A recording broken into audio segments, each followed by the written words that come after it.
Good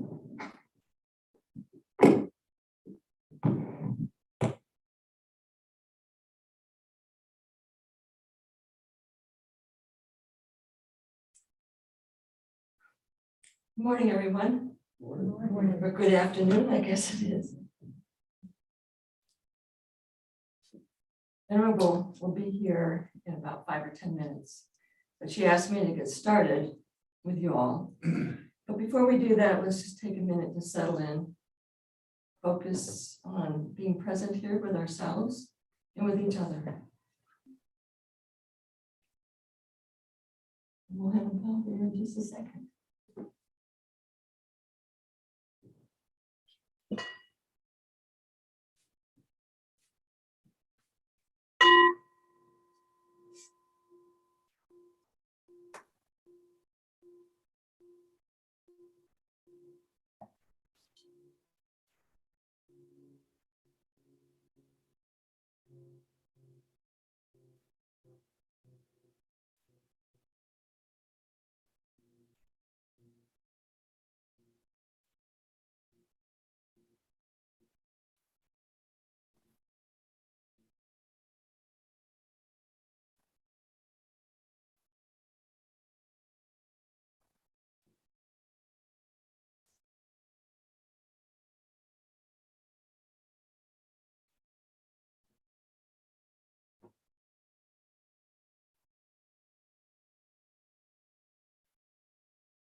Just catching my breath. Good to see you all. What she would like us to do to get started is she said she gave an assignment last week about how this is all dancing out for you. My words, not hers.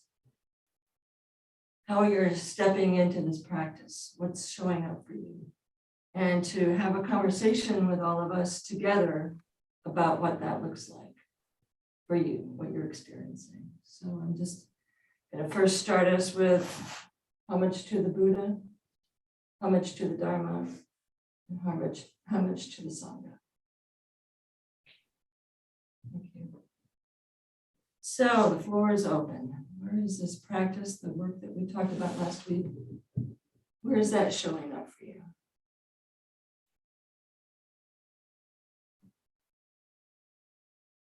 I think for me,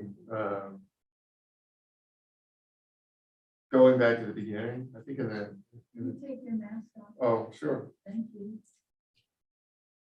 I think in the beginning of this particular focus, this class, with this book, I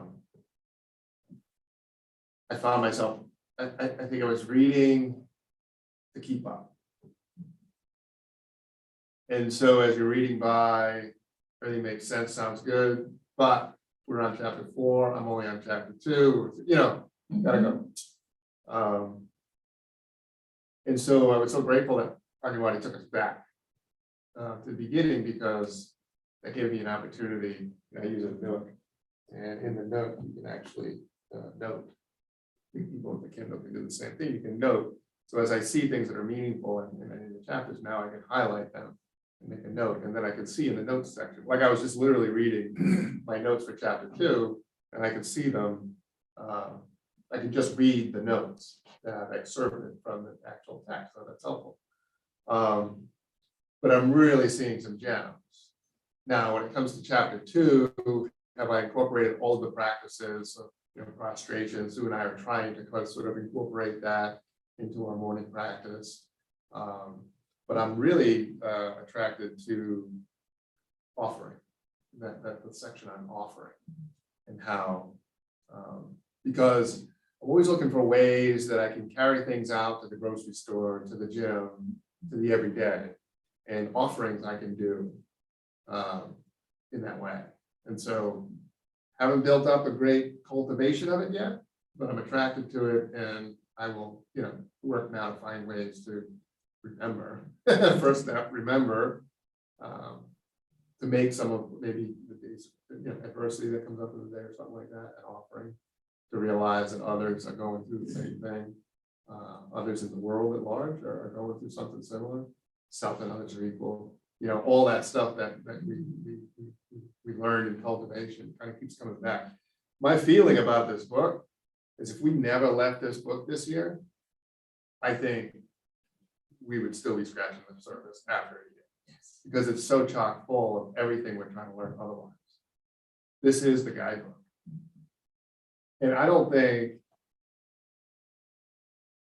personally, because of the historical context associated with some of how Shantideva writes, that a look at the actual just bare bones what he wrote, at least at this point, would do me justice. Maybe knowing some of the background from some of what Penna has given us, oh, in those days it was this and that might help, but I think, again, this is probably a book I'll never put down my whole career, Dharma career, we would call it that. Sure. So, thank you.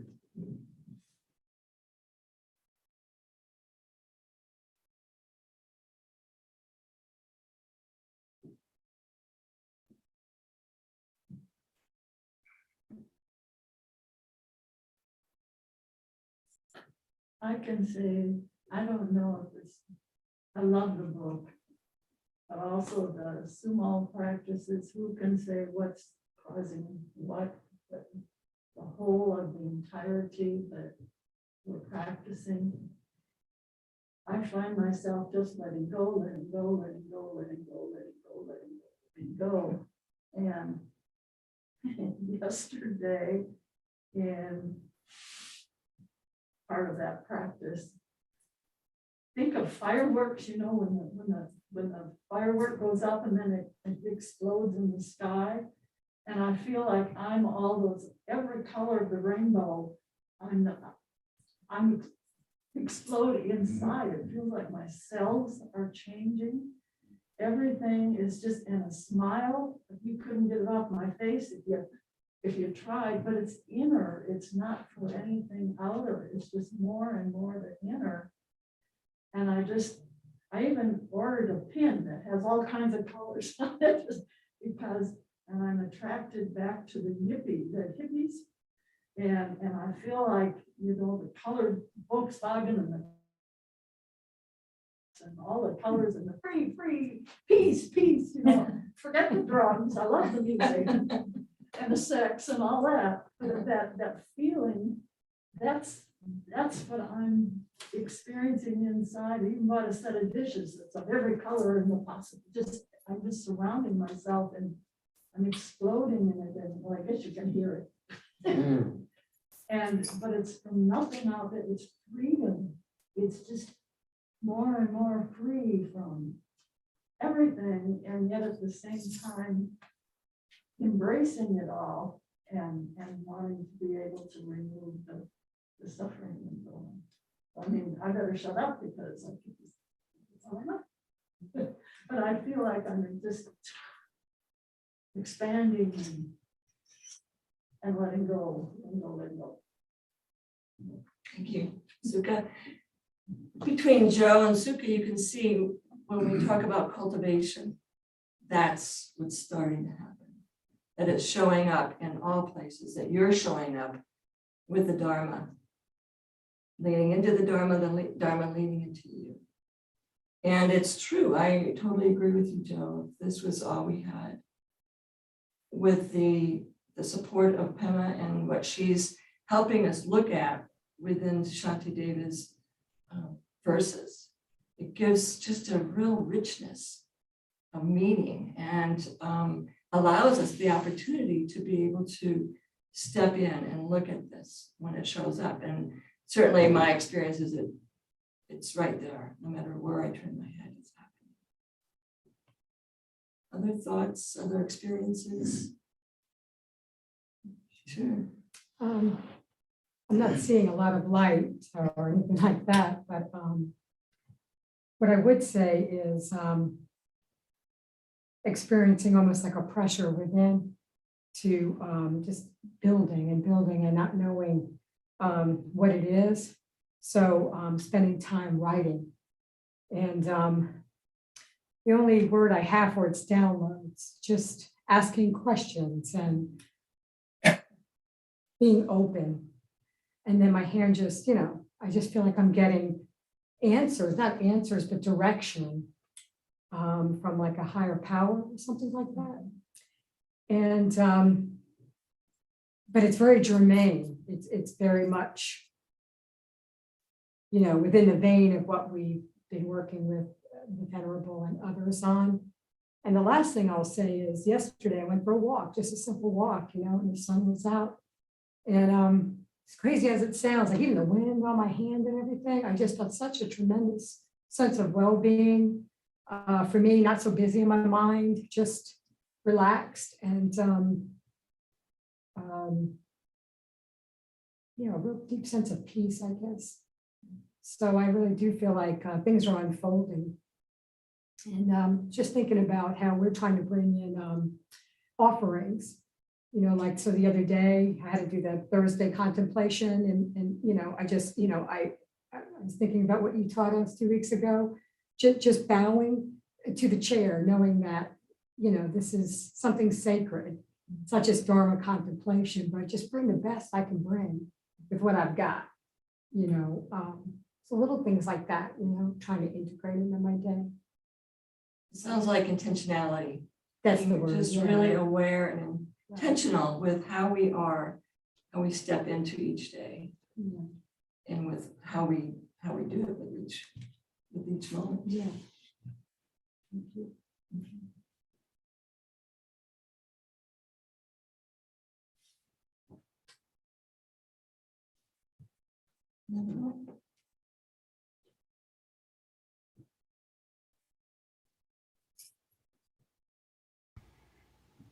Other comments? Other thoughts? Soma? Yes. Hi, Jim here. Hi, Jim. Sort of like what was just said, just the other day, I found myself on a cold morning with a Carolina blue sky outside, and just a feeling of joy and peace, even though it was cold. And I recognized that the judgment cold was something that I needed to just let go of. And then it was just wonderful being there. And it occurred to me, based on what we've been studying, to offer that joy and that peace and that beauty to all living beings who might not find it available to them in this moment. And that particular practice has become almost automatic, not in the sense of unconscious, but it feels so natural. It's sort of like being on a moving platform, and it feels like such a win-win to be experiencing it and offering it at the same time. And it's interesting. I remember from my Christian background, we were always taught to take the bad stuff and offer it up. I don't recall ever being taught that we could take the wonderful stuff, the beautiful stuff, and offer it out.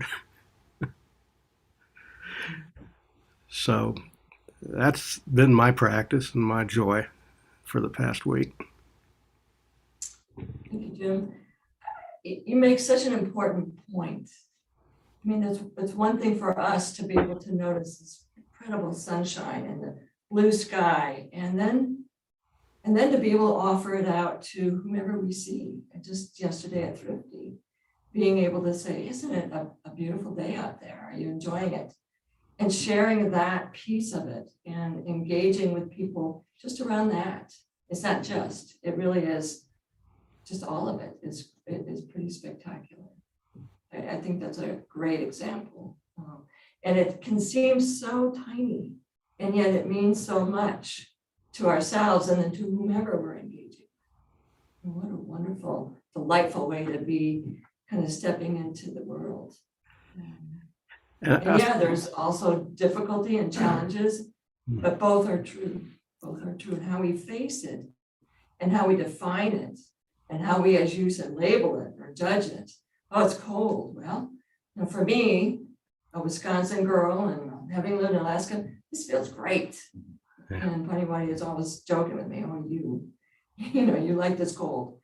But it's true. And you take me out in the middle of the summer and it's hot. It's so hot. But just to stop and just let it be. I think those simple little steps can really bring us forward into a more expansive way of looking at it. Other comments, and thank you, Jim. Other comments, thoughts? Ready?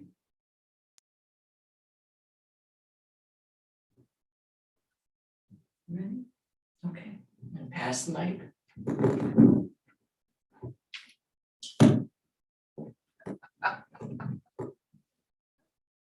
Unless y'all want to be here for 3 o'clock.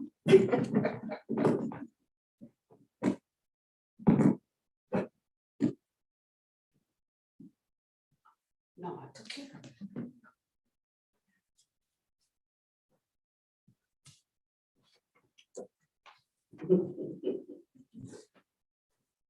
Oh, it's nice to be able to study down in the middle of the afternoon. I want to be like you all when I grow up. Some of us have to multitask.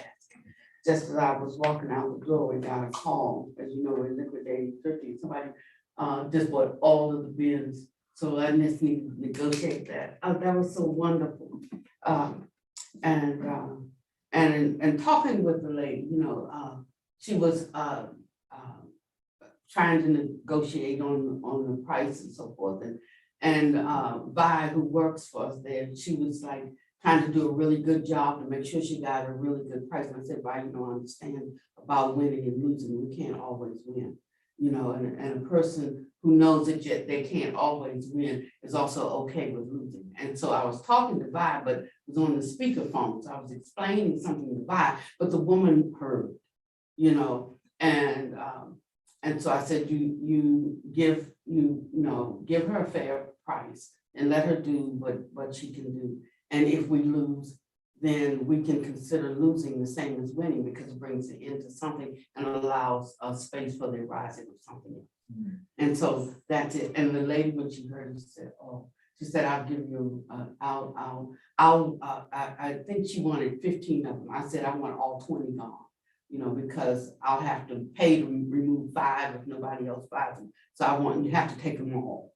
You know, she said, well, I didn't really want them all. I said, I really did want them all, but I don't have them, you know. So sometimes, again, we just have to do what we can with whatever the situation is. And so she said, I understood what you said. She said, okay, I'll take all 20 of them. I said, fine. I said, now Vi, just give her the 5 that she didn't want to buy, you know, and then this woman came back and she said, oh, well, then I also want to buy this and this. I just didn't know if I had enough money, you know, and so it was just really wonderful, like when you can like work through something in that kind of way, because I really do consider winning and losing on a human worldly realm pretty much the same. I mean, you know, you just win or you lose. But it's only because of these practices, because these practices come back and begin to shift the nature of appearances, the way you see things. So remember last week I was talking about how the first thing a baby learns is no, you know, and so we learn our no's in spiritual practice. Don't touch this, don't taste that, don't handle the other, don't think this, don't do that, you know, and then we unroll the studies into why and what the dangers are when we touch, when we taste, when we handle, when we do all of these things. And so it's so big.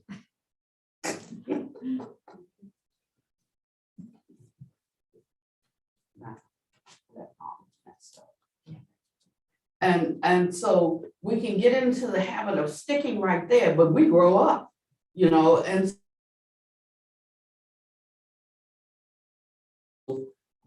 until we can learn how to taste something and not be overtaken by it, how to handle something, how to touch something. I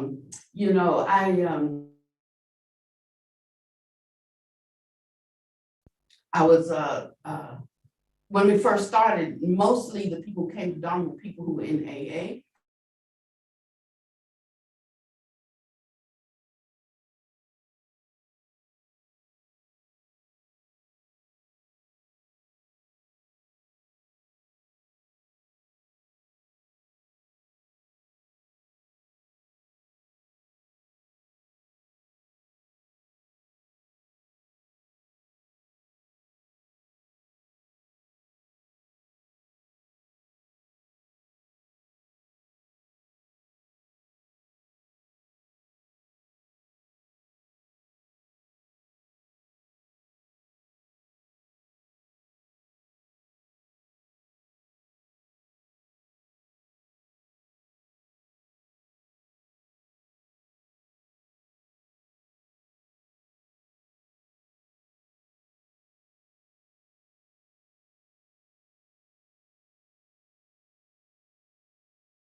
The one has to do or needs to do at this time.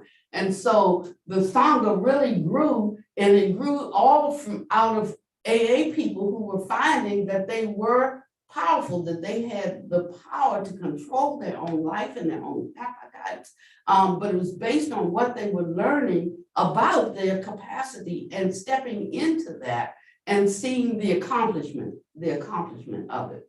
And so it's much like that in all of your spiritual training. And what I love about this chapter, because some of us have said, oh, I'm not so sure. I looked at the requirements for a bodhisattva and the stuff that they have to deal with and the stuff they have to overlook and stuff. I'm not sure I'm supposed to be a bodhisattva in this life.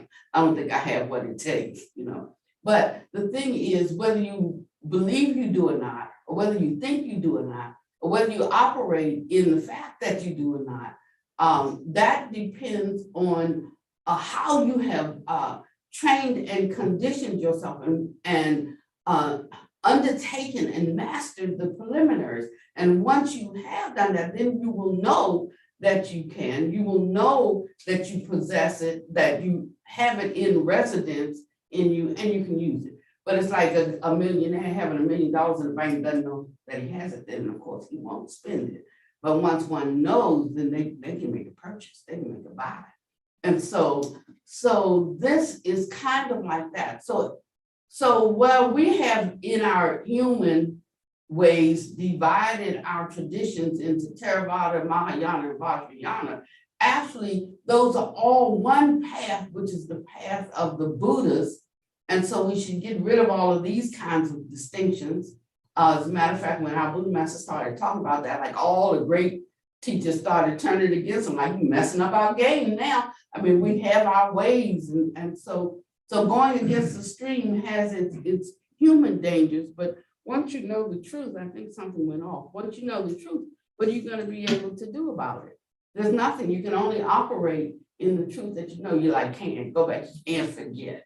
Once you already know it, you know it. And so you have to begin to operate in it. Otherwise, you will be fighting your own conscience. You'll be fighting yourself. Sometimes that's a greater battle than to stand at odds, with people and with prevailing views, because it's hard to fight yourself, And so this chapter is taking us into a new way of holding the Dhamma, a new way of holding ourselves, and we're starting maybe without even realizing it to take up the Bodhisattva aspiration. You know, because we're seeing now what benefit it has. We're thinking about what we have to do, what we have to give to be a Bodhisattva. But the truth is, everything you do for yourself. Everything. When you do a good deed, I mean, the fruit of a deed, the fruit of an action inures to the one who does it. So the one you do something for may receive something, they may receive some benefit, but actually the co-arising karmic fruit is inures to the one who's actually doing the act, whether doing good or doing not good. So everything one does for oneself, even though others may benefit. So thinking in this way starts to shift the mind. We're not thinking about a bodhisattva, one who hears the cries of the world and responds, you know, with power, compassion, and power. We're starting, because bodhi means awaken.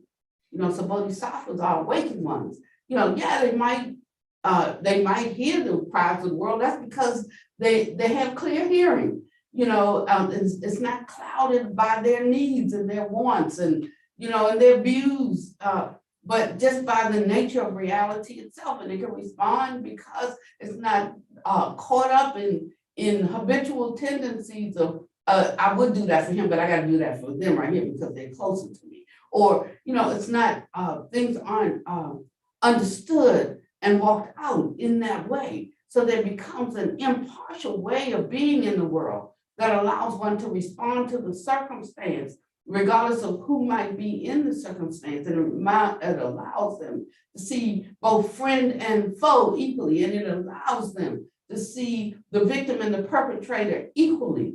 And so with the co-arising wisdom that accompanies that compassion, the other wing that by which they take flight, they're able to know how to best handle the situation that's in front of them, how to best support. Sometimes it's to say no, sometimes it's to say yes. You just have to know which time this is. And so that comes as we develop certain qualities that are already resident, or the seeds of which, I should say, the seeds of which are already resident in us. And so now we're moving into a stage of supporting that, looking for it, looking for that goodness, but you can't look for the goodness until you've overcome a good part of the egoic building nature that is already in us. And so, but when we have, then we should go around flagellating us. I'm just a lowly worm. I just, you know, but one can see that quality of goodness in us. And that's when a real appreciation sets in for the Dharma and sets in for the masters of the Dharma, that sets in for the teachers of the Dharma, because they start to understand that this is truly the most precious gift that can be offered. I had some students leave me because they said, if you need a teacher, then I don't know if I can have confidence in you. And I'm saying, like, you're in the best shape you could ever be in with me having a teacher. I can tell you that, you know. And so it didn't hurt my feelings at all. I've been looking for one for a long, long, long time. And the one that I was looking for presented themselves, but I didn't like them. I didn't want that right then. You know, there were things I wanted to do, things I wanted to share in the way that I wanted to share them. But now the fullness of time has come. You know, and I'm in nothing but deep rejoicing because I'm ready. It's like they said, when the student is ready, the teacher will appear. When the teacher is ready, the student will appear. So it goes both ways. And when that time comes, it's a glorious occasion. And so in this, I'm sorry, I know we were in transcending wisdom today. I mean, transcending hesitation today, and we're gonna get there. But I just want to validate what you all were sharing today about how you're using it. I said, you know, this is not going to be something we read. This is going to be every week you're taking some things, not just one thing, because it's a lot of them in here. So you got to go faster than one at a time. We can do 2, 3, 4, 5 things at a time. We'll start to see how they're all the one thing, understanding the true principles of the Dharma. And I'm going to share something when we close that Buddha Master said that was really exciting for me. So we're talking about offering now, learning how to give offerings. And most of us came from traditions that we practice some rituals or some ceremonies, you know, or some ways of holding things that we didn't really believe in, embrace, subscribe to, see a benefit in, whatever. And so there was a great rejection of all of that, just nationally around the country. They're leaving the churches and the mosques and the synagogues in droves, you know, stepping out of any kind of religious or spiritual culture, because they were people were feeling unfulfilled. There was a lot of what's the word I'm looking for when people do bad things and they hold high religious offices, that, you know, and so they lost confidence in there even being a way to goodness, you know. And of course that has led us to where we are today. We're like totally confused, you know. We're totally confused as a nation. So much rejection. So we threw the baby out with the bathwater, and we're figuring out that doesn't work either. So now we're returning in certain ways, willing to at least look at something again because we see that we need something. And I was reading, someone asked on the internet what particularly touched Khan, you know, and people, they just made little beautiful one-liners, you know, about this and that. You know, one said that he like to look at his face, to hear his words, you know, it just seemed like the flow of pure compassion. Or, you know, they had all these wonderful things to say. And then one person said, well, to tell you the truth, I never listened to them that much because I don't embrace the notion of teachers. I think every person needs to have their own journey and find their own way. But part of that is true, you know, but part of that is having reliance upon those that we consider wise. I mean, if we keep following our own mind, we'll keep getting what we've always gotten. Is that enough? You know, so there was this whole diatribe, you know, it was about Thich Nhat Hanh. If you didn't listen to them, don't say anything. That's all. No, there's people with their own good memories and they're sharing. You ain't got to jump in there, you know, talking about you and all that. So, like, of course, I wanted to put that in there, but I resisted. Because I'm not her teacher. If I was, I would have, you know, but I'm not her teacher. But it was so obvious, you know, and I just rejoiced because nobody did, and everybody was making comments over it. Everybody else said, yeah, and that too, and yeah. But hers like, not a people. I said, oh, good practitioners. But you need to recognize, you just don't have to say anything about it because question, you know, there hasn't been asked can't be answered. So now we're learning how to do something in the next step of evaluating ourselves, watching ourselves, moment by moment,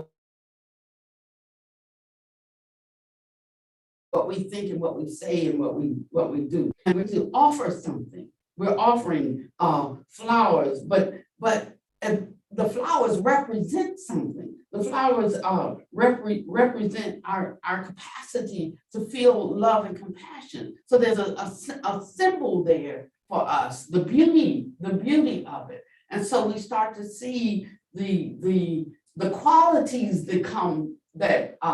that are exemplified in the Bodhisattva. We start to develop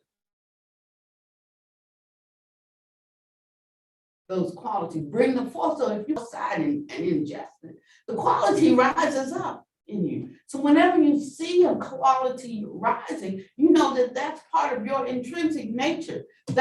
That's already there, and the right as a seed, and the right thing is being watered and nurtured, the right amount of sunshine, right amount of attention, you know, and it starts to naturally arise in you. The offering of incense as a symbol for the capacity for discipline.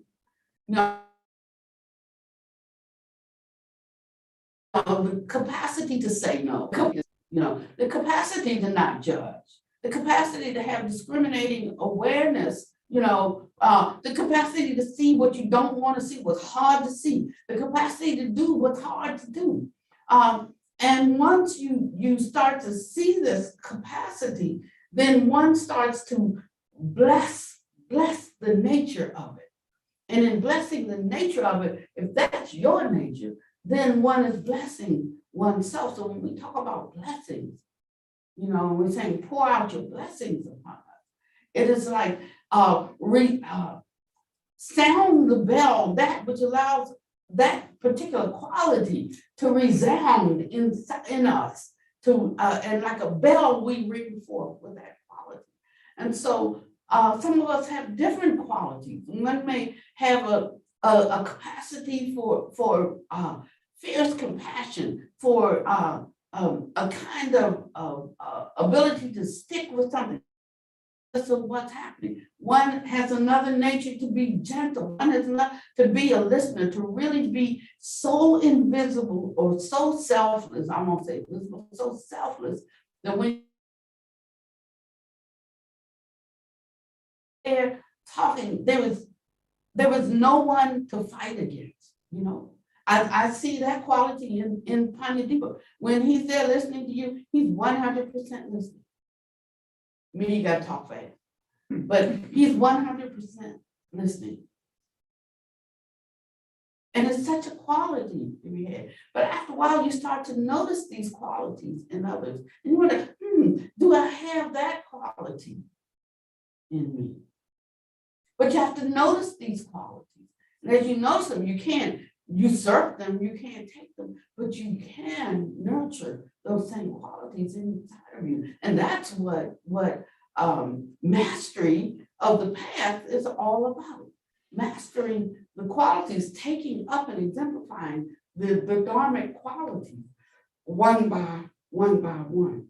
In one verse, they talked about the offering of beautiful palaces resonant with song, and that symbolizes the harmonious, uplifted community, a community that is bright, a community that's connected, a community that that you can feel a kind of harmony when you come in. People would say something so special about Hardwood, because when we go there, like it's like the place itself and the people that live there brighten us and they lift us up. And that's one thing that makes my Hardwood unique. It's because we're not just a retreat center. It's not like people like it's empty and then people file in from all over the world and we sit down and in silence, all day for 5 days or whatever. Then we get up and start talking and saying goodbye. It's not that. There's a constant cultivation of something going on here. There's a constant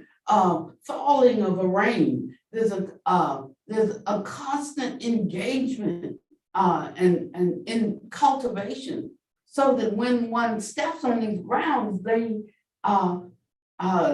are emboldened to like enter into that energy, because it sets up a resonance and it resonates within them. So it's the qualities that they possess, and that's why they miss it when they leave. Because they're going back maybe to places where they're the only one, or their little small sangha is the only one in the city, or they have a lot of strife in their sangha, or whatever. And so when we allow these qualities to emerge in us, that is the bodhisattva mind in the making. That is the bodhi mind waking up and expressing as itself. So it becomes less and less of us and more of the bodhi mind, just the pure mind. And so it talks about the offering of music because it increases our capacity to communicate the Dharma so that people can hear the sweetness of the truth. And I'm wondering if we can, I don't know, are we set up with the right thing today to play a song? Yes. We are? Okay. Because we're talking about the Bodhi ones, the awakened beings, and they call the Bodhisattvas along with the Arhants and the disciples, the sons and the daughters, the offspring of the Buddhas. Yeah.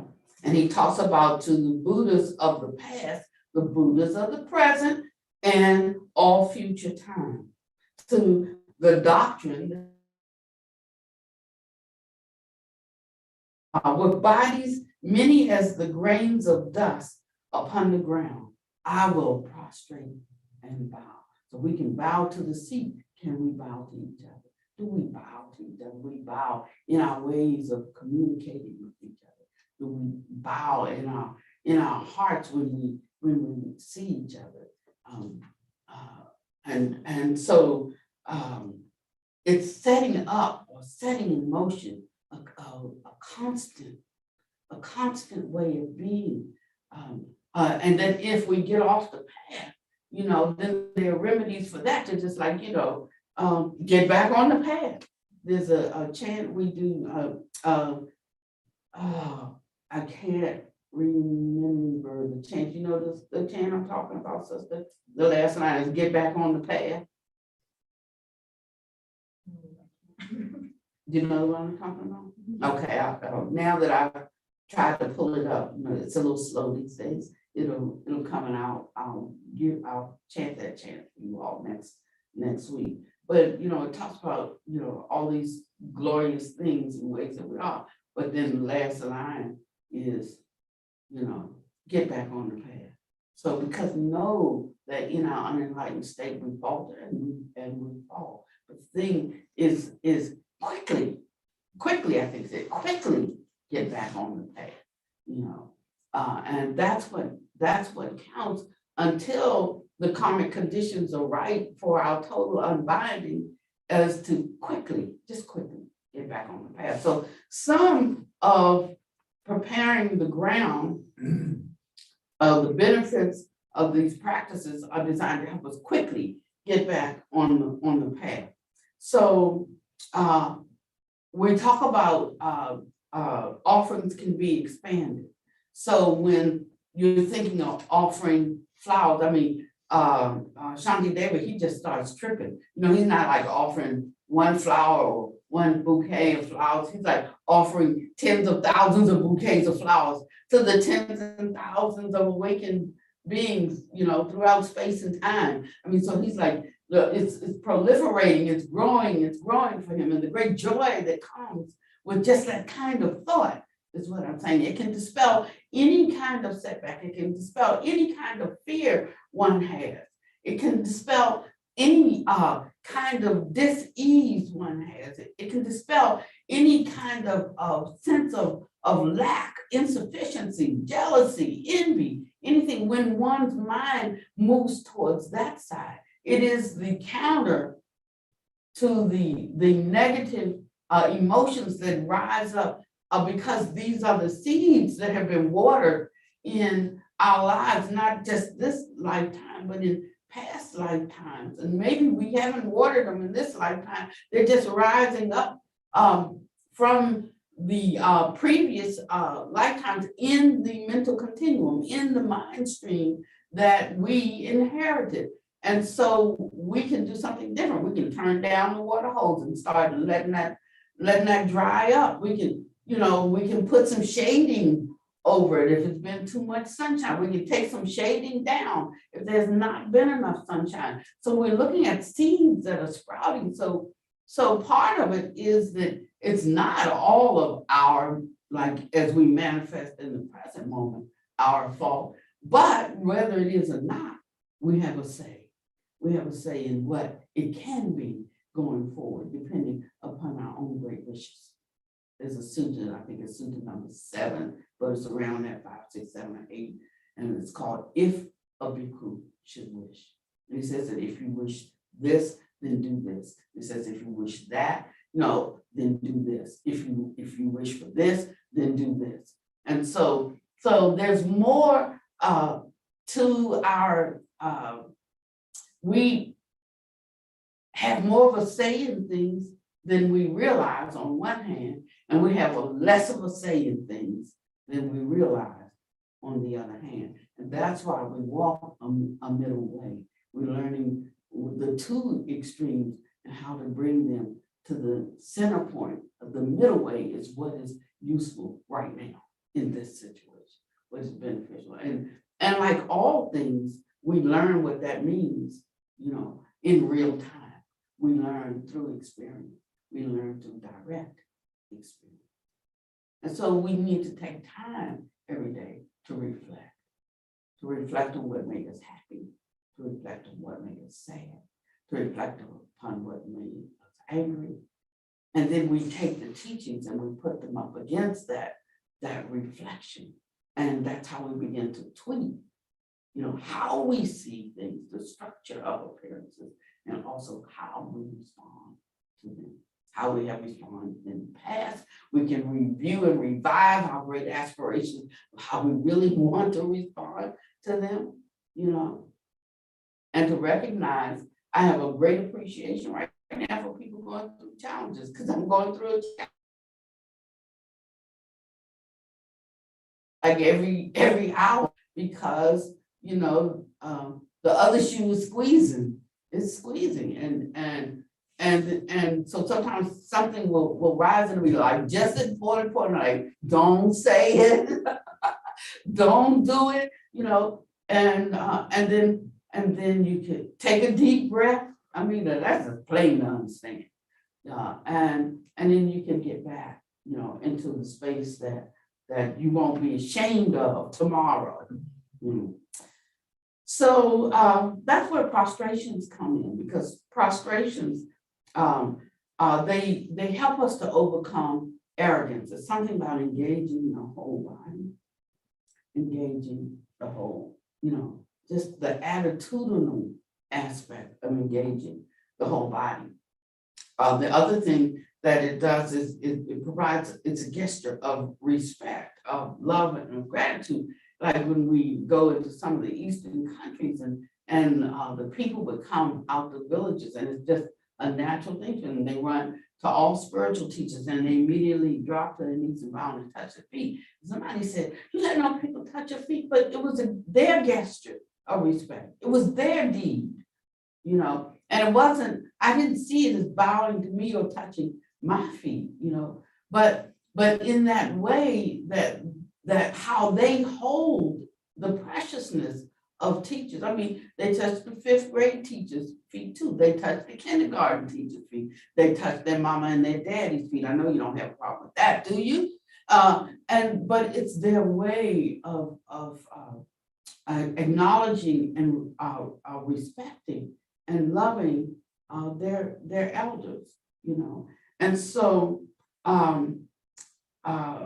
there's something about prostration that does humble us, but if we're part of a very, not a holistic culture or society, but a very individualistic one, then we find such an action repulsive and indignant. I remember when Obama met with the president of China and the president bowed and Obama bowed. That's all you saw him do. He bowed his head to that man. I said, like, and you ain't even no talking to ignorant.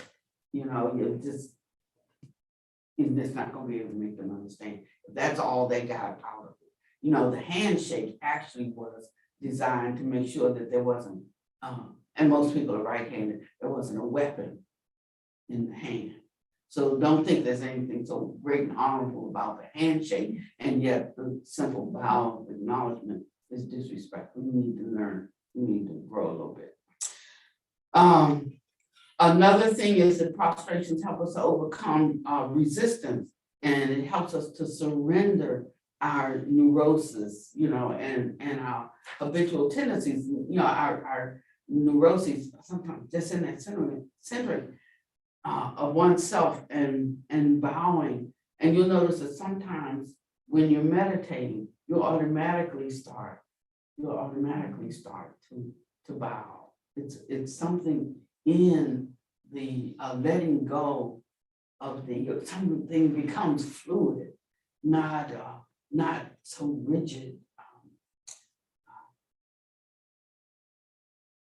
And so as this kind of softness overtakes one, this kind of surrender is not a dirty word, but it leaves the way open. The way becomes clear for something else, something more beneficial because it's not so wrapped up in the South. All of this is preliminary practice, are you hearing me? So all of us who wanna like take, like all these vows and do all of these things, there's some things you gotta have already prepared yourself for. I have always had a great affinity for medicine Buddha. And I really didn't know of anyone who could actually, transmit that Dharma, who has an affinity for it and offers it. But I was thinking about Elsie's Rinpoche. And so I texted Elsie and I said, would you ask him if he knows and can transmit that Dharma? And he said, yes, he could. So in the early days, what teachers would do is if a student wanted something and they didn't specialize or didn't excel in that particular, they said, oh, go over and see Venerable so-and-so.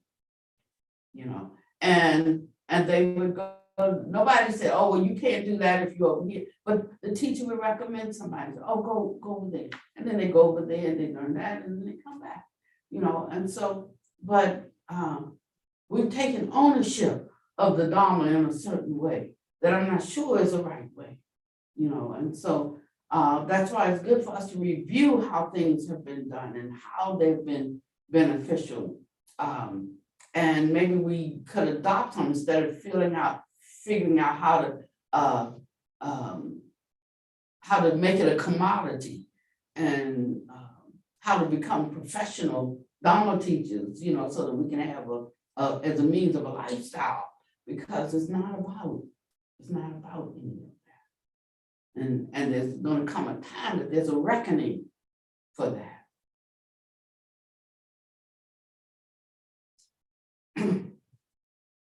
So one more aspect of preparing the ground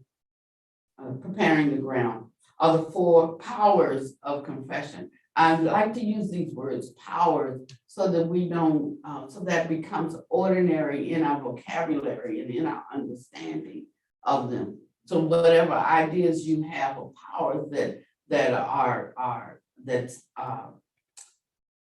that seem not attached to qualities of accomplishment, you can begin to gradually uproot that and just leave powers as they are powerful, and not be afraid of it. When there is true humility recognizes the power of these sublime qualities that we are cultivating, that have the seeds of potentiality resident in us, and we freely allow them to come forward. Otherwise, we fall into other things like false humility, empty theories, and just Buddhist blah blah talk, but without any of the accomplishment that goes with it. And accomplishment, the Buddha said that this training is a gradual. Yes, accomplishment arises, but it is also gradual until it comes to its completion. And so one should be noticing things as they are presenting themselves, the skillfulnesses that begin to arise. And the more one looks at them for their qualities alone, not to attach to them as my qualities, but the qualities that are resident, like in this stinky skin bag, just the qualities that begin to have an appearance, and it quashes the emphasis that we have on ourselves. That's the best way that we can get out of our we like to say selfishness, but we just full of ourselves, all about self-holiness, and we start getting replaced by qualities, and these become the qualities of being. And so the 4 confessions are recognition of misdeeds with positive sadness.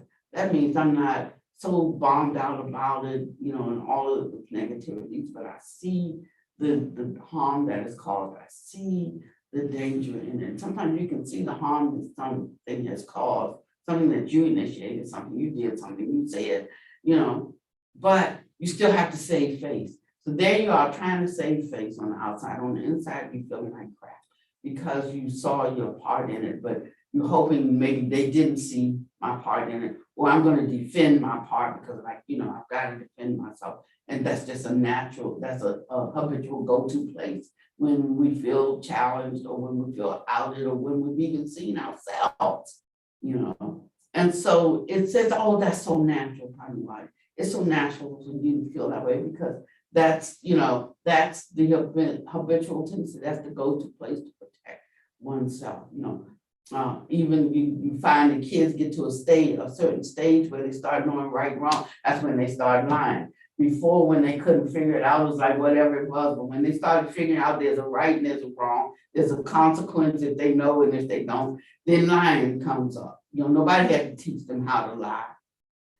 And so this kind of sadness that begins to grow in us is a positive sadness because it helps us to really get in touch,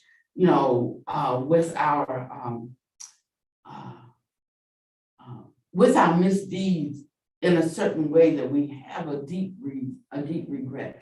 Having that deep regret allows us to acknowledge, allows us to, like, I'm always telling my stuff because I don't have a counterpart to do confessions with.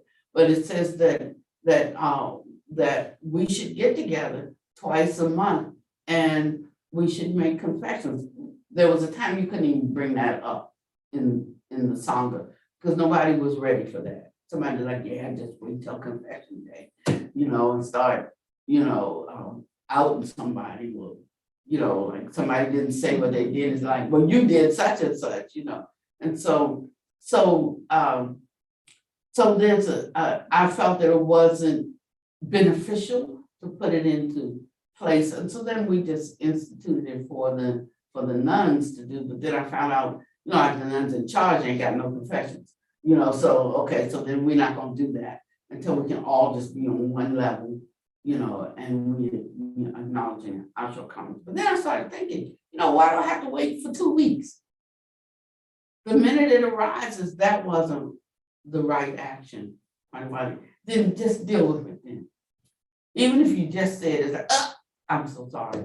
That was a wrong view. That was a wrong thought, I'm sorry. And just quickly, just get in the habit of quickly acknowledging it. One of the worst things is when somebody does something wrong. I mean, like there's right and wrong, right? Somebody does something really wrong and you respond to that, but you respond in an incorrect way too, then you got to turn around and apologize to the person who was wrong to begin with, and so it'll help you not do something because you don't want to have to turn around to that one. I mean, whatever works. And so, and I say that partly in jest, but partly honestly. And you'll start to see things in this way. And you'll be quick, quick to confess, or quick to apologize.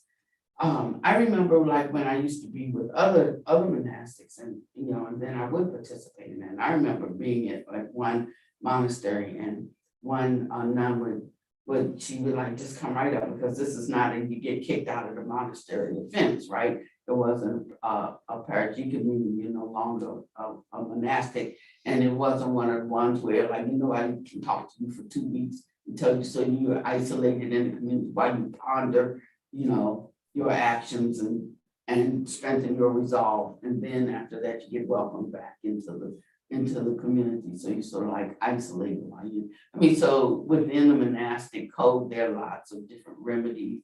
And then that might not matter to somebody who doesn't care. That's why they went to the monastery, basically to kind of be alone and do their thing anyway. But for one who really gets the full gist of the coming together, then being cut off from your sisters and brothers, was a painful experience.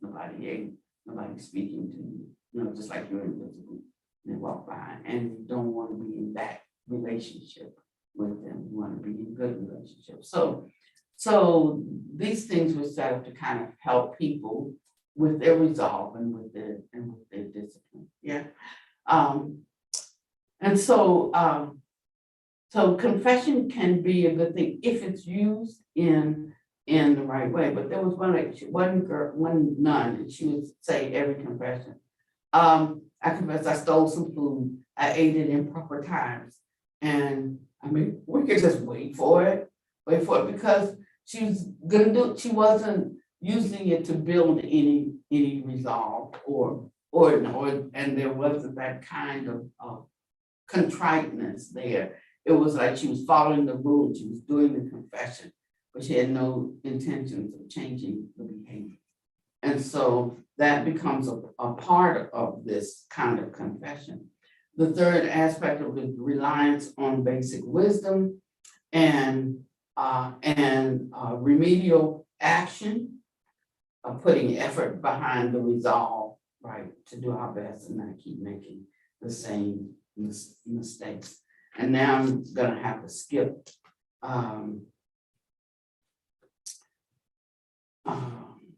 what these 4 confessions do for us. It helps us to admit to ourselves that out of ignorance we've done harm, out of ignorance I've done harm. So we start seeing ignorance as the chief factor. And it kind of, and we can admit that we have this ignorance. We're not getting into bad Panduati.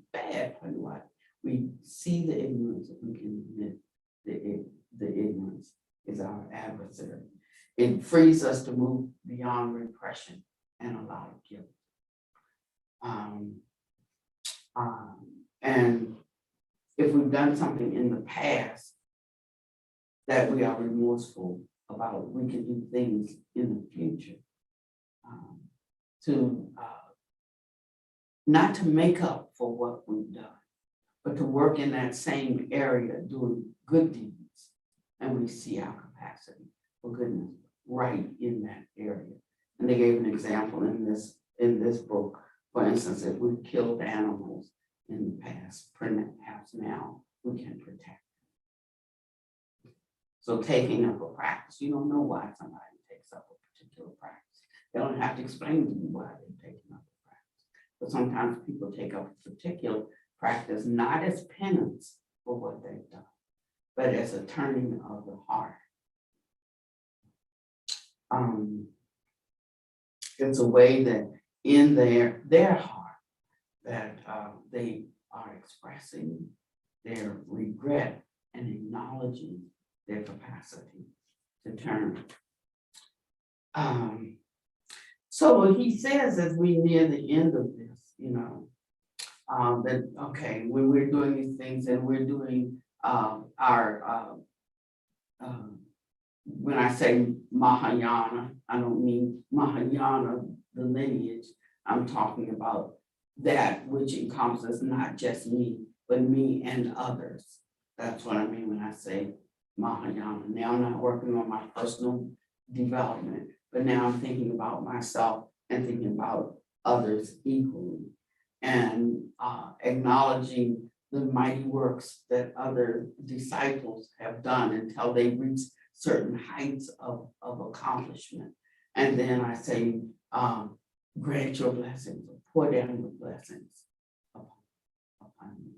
So who am I looking to for these blessings? Is it really some person? Is it really some being? The beings represent certain qualities, like you are what you eat, the qualities that you show forth, that is you.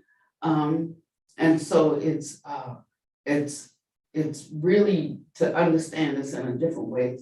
I'm relying upon the qualities of the awakened mind. So if you all can just give me 6 more minutes, I mean it to. Or maybe I'll just save this for next week.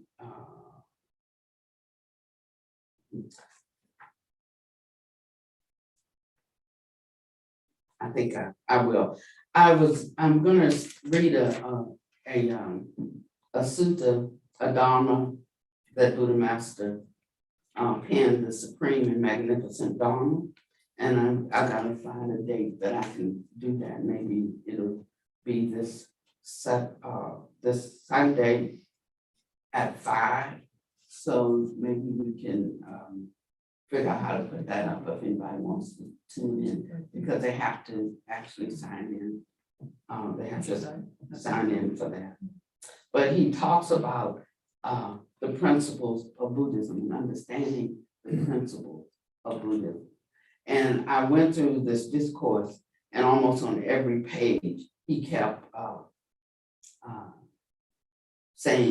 speaking of appropriate Dharma according to the principles of Buddhism, the principles of walking in an awakened mind. You know, and I said, what exactly is that? You know, that's what the question, because it kept jumping off the page. And so I want to talk about that a little bit, because what we're doing, say, as we prepare towards cultivating the heart to open up, that is the Bodhisattva, you know, the Bodhisattva awakening. It goes in accord or with understanding the principles of the awakened mind. As you begin to understand them, you begin to naturally flow in them, and you recognize that it is your own mind.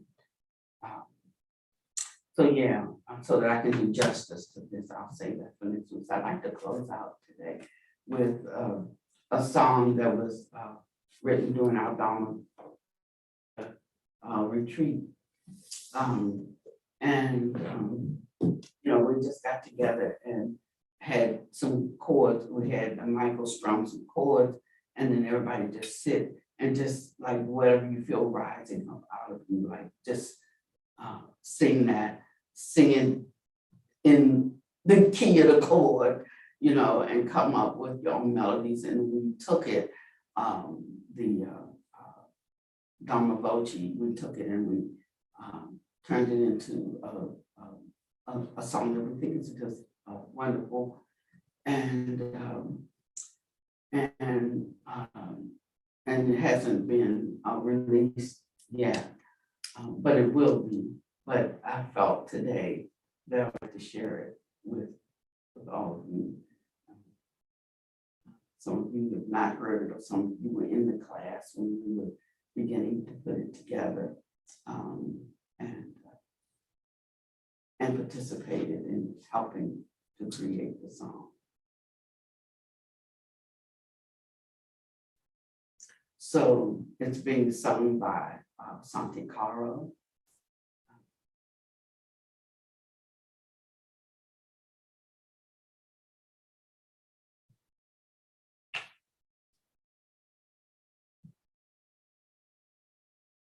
Does everybody know who Santi Caro is? Out there? I know everybody in here does. But maybe we don't. But he's on his other job right now, which is he takes care of the AV here. But he also is our creative co-director along with Michael and coach and coach. And actually he's a dancer, but I heard him talking and I said, you can sing. He said, oh, I don't sing. I'm like, you come to rehearsal, you know. And I don't know how I could not think he could sing. I just don't do it. I mean, ain't no brag, it's just a fact, you know. But maybe it's more wonderful to not recognize. Keeps us out of trouble, for sure. But the same that we wait as something Colorado takes us out.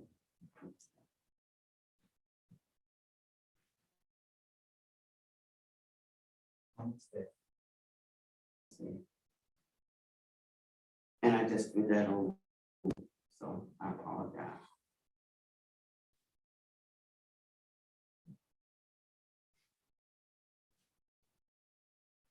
It's not the final version, but it's close.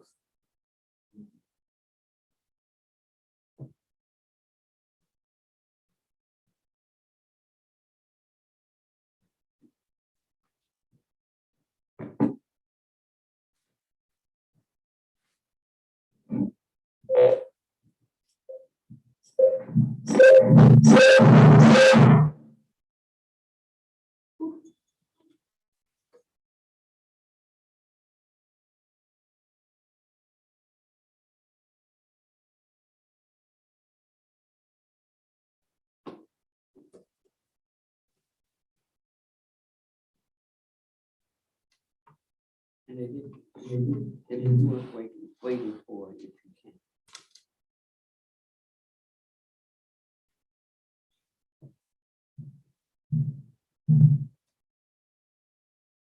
It might be way, Hmm.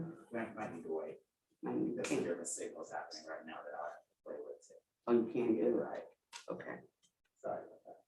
Okay, we'll do it next week then. Yeah, We shot one more thing. okay. You're gonna try one more thing. Oh, sorry, I'm speaking in the room. Can we do this? Okay, y'all, that's a 71-year-old thing, okay?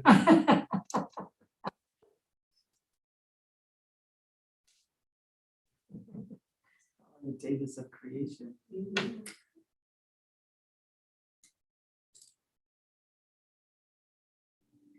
There we go. No.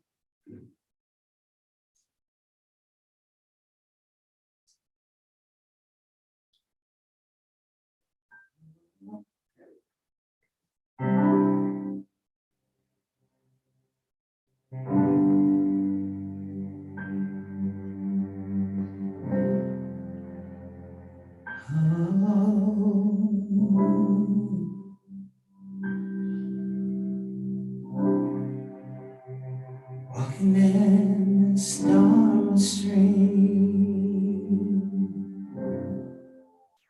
I believe in you, I believe in me. Waking up from this dream, I believe in you, I believe in me. Give me a way to breathe. That's our choir. Give me a way to love. Give me a way to live.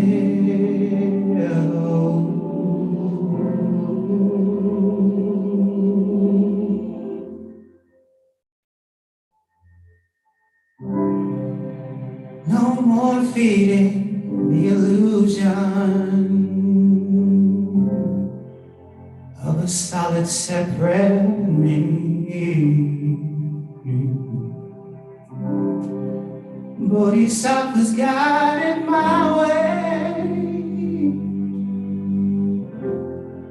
and I see things differently. Oh,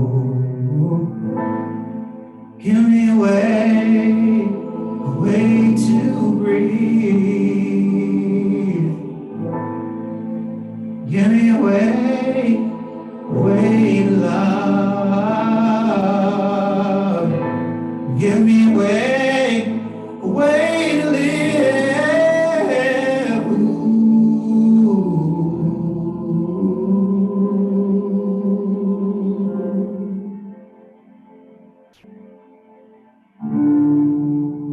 Sitting even in the midst of the uneven,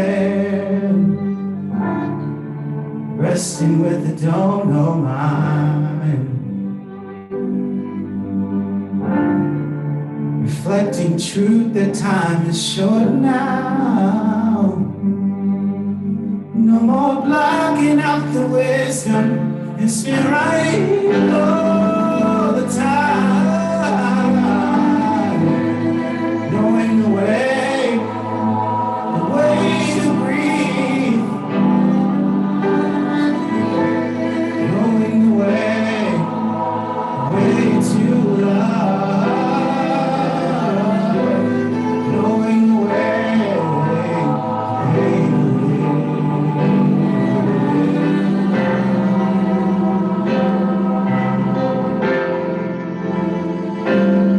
Wake up,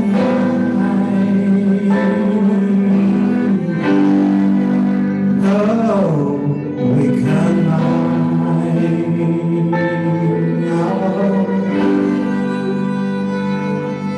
oh.